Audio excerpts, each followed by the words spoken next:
जय माताजी मित्रों, स्वागत है આજના નવા વિડીયોમાં।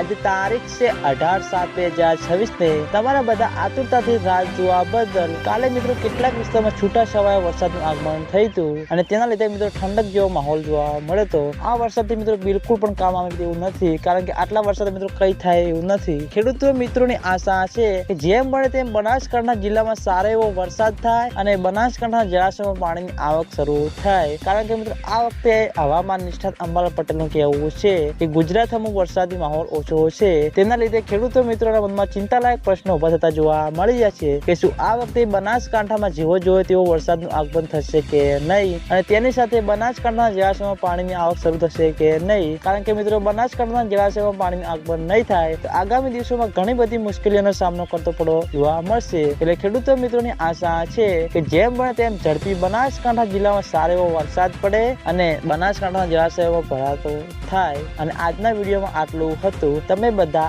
અમારી ચેનલ ઉપર નવા હોય તો વિડીયોને લાઈક કરી દેજો, કોમેન્ટ કરી દેજો અને ચેનલને સબસ્ક્રાઇબ પણ કરી દેજો। તો મિત્રો, જય માતાજી।